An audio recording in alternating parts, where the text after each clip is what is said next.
BD news. वक्फ संशोधन bill को लेकर विपक्ष और मुस्लिम पर्सनल लॉ बोर्ड के सुप्रीम कोर्ट में जाने के बयान पर मंत्री विश्वास कैलाश सारंग का बयान सामने आया।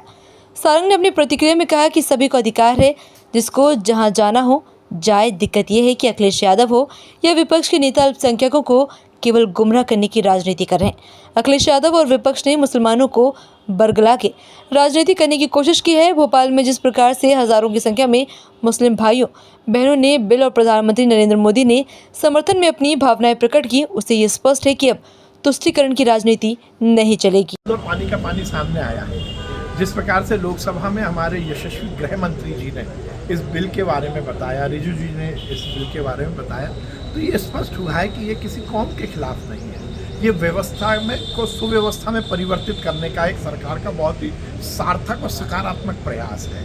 देखिए, मेरी संपत्ति, आपकी संपत्ति या किसी की भी संपत्ति का विवाद कोर्ट में जा सकता है, पर वक्फ का नहीं जाएगा। क्यों नहीं जाएगा? इस देश में लोकतंत्र में कार्यपालिका, विधानपालिका और न्यायपालिका सबके अधिकार भी हैं, कर्तव्य भी है, उनकी सीमाएं भी हैं। यदि न्यायपालिका को हम इस तरह से किसी एक तुष्टीकरण की राजनीति के लिए अलग कर देंगे तो ये ठीक नहीं है। और ये कल तो सामने भी आया, 10,000 मुसलमान भाइयों ने ही तो कोर्ट में, उनके ट्रिब्यूनल में केस लगाए थे जिनके साथ अन्याय हो रहा है। तो ये मुसलमानों के खिलाफ कहाँ हुआ? अब यदि आप केवल आपकी राजनीति खत्म हो रही है, आपकी बेजा संपत्ति जिस पर आपने वक्फ की संपत्ति पर कब्जा किया है वो इधर उधर हो रही है, तो आपके पेट में दर्द हो रहा है। ओवैसी जी ने कल जो हरकत की, क्या वो संवैधानिक है?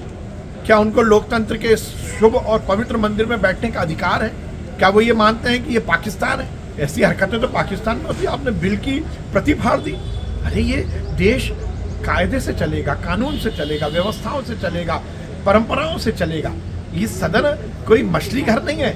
जिस प्रकार से आपने अपनी कुंठा को दिखाने के लिए और अपनी राजनीति की रोटी सेकने के लिए बिल की प्रति फाड़ दी, तो शर्म आती है। मुझे लगता है कि इस तरह से ये सुनिश्चित हुआ। अच्छा, प्रियंका जी कहाँ हैं? कहाँ है राहुल जी?